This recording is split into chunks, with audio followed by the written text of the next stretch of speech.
We know the four elements: earth, air, water, and fire. It's the geometry of a square. We have this prevalent system of four all over our world.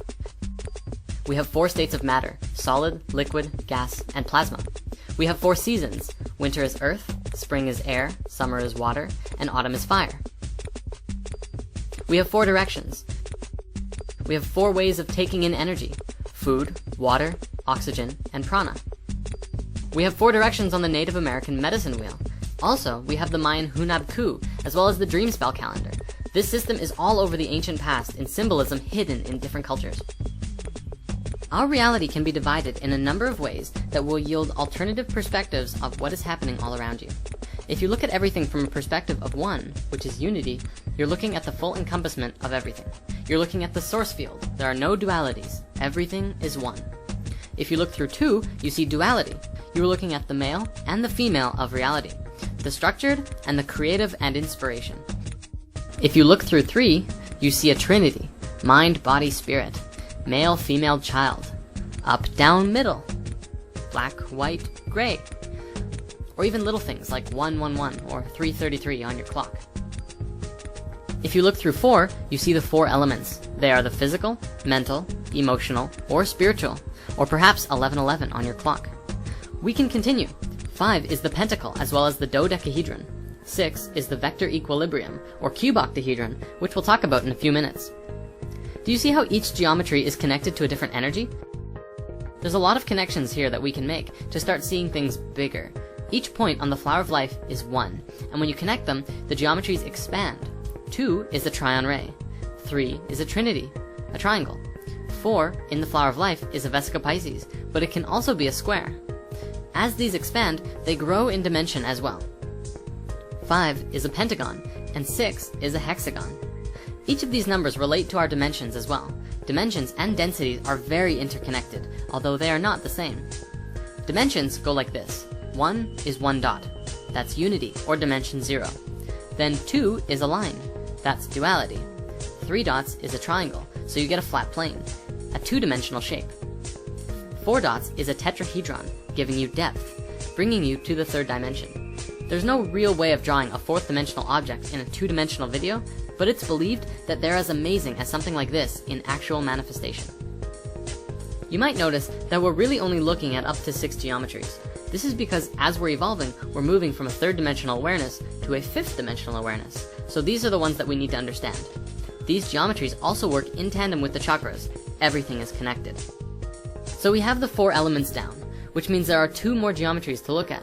Well, actually 3, but the Merkaba is a whole video on its own. The 5th geometry is the dodecahedron, which I associate to being the life geometry. Not creating life itself, but the expression of consciousness through the other 4 elements. Think of it like your awareness of each of the other elements, the awareness of your physical manifestation, the awareness of your emotional self, your mental self, and the realization and awareness of your spiritual self as well. We have 5 platonic geometries that form everything in creation, but we don't have a hexagonal shape. If we look at the flower of life, we see that its ultimate basic form is in a 6-pointed shape, called a hexagon. Want to see where else hexagons form in life?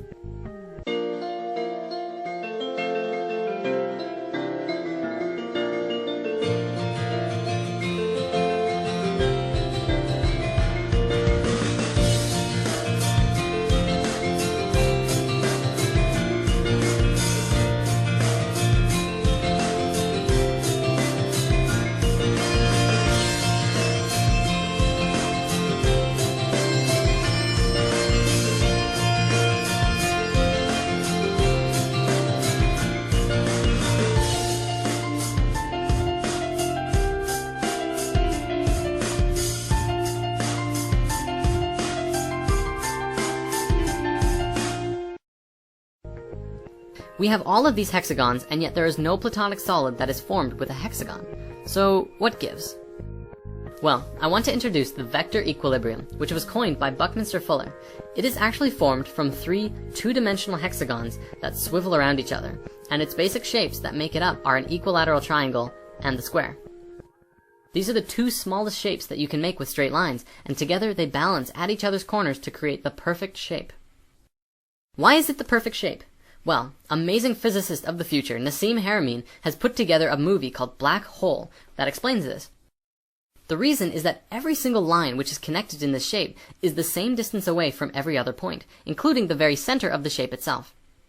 Not even the Platonic solids have that definition, which also makes this the most stable shape and polyhedron, and the basis of the three-dimensional flower of life.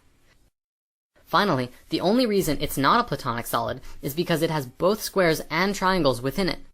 Platonic solids are Platonic because each face is the same, which makes me think that other shapes must exist that are balanced between two different shapes as well, and construct everything in the universe. To really learn more, check out Black Hole by Nassim Haramein. He actually has done a lot of videos out there which explains his theories and understandings of physics, and he's really amazing to listen to. His latest movie, Black Hole, is a good explanation of everything in just 1 hour, so we do recommend it the most. Before we end this video, I want to connect the final dots in the array to show you how all of these geometries are connected to life, and in turn, you. A seed in the ground sprouts up into a large tree. The tree blossoms a flower. The flower produces a fruit, and the fruit contains the seed. This is the natural progression of the cycle of life through consciousness on Earth. So let's translate that to geometry and see what happens. The seed of life sprouts the tree of life. The tree blossoms the flower of life. The flower produces the fruit of life, and the fruit of life contains the seed of life.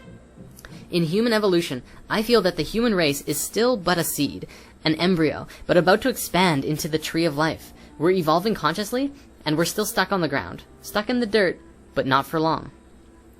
Check out this painting I found on DeviantArt by the brilliant artist Adrian Kenyon.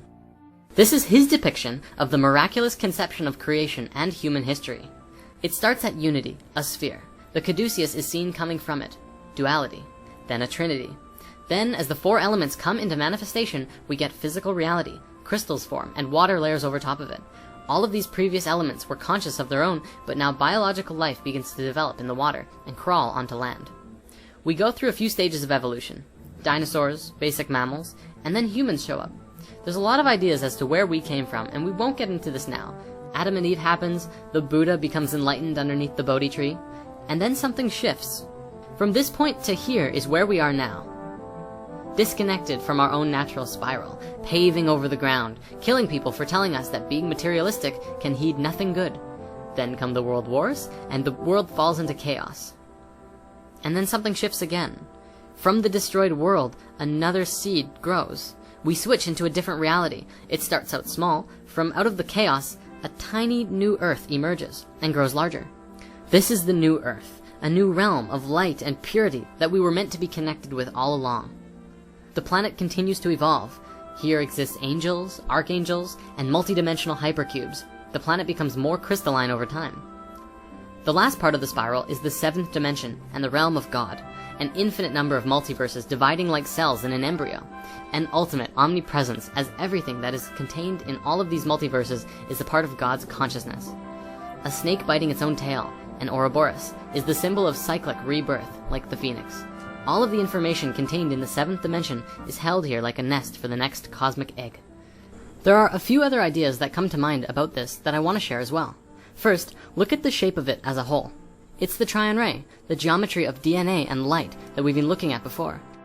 If you line that up with the chakras, you can see how we go from a super dense space up to the highest frequency, until we once again connect with the same source that we were originally connected to.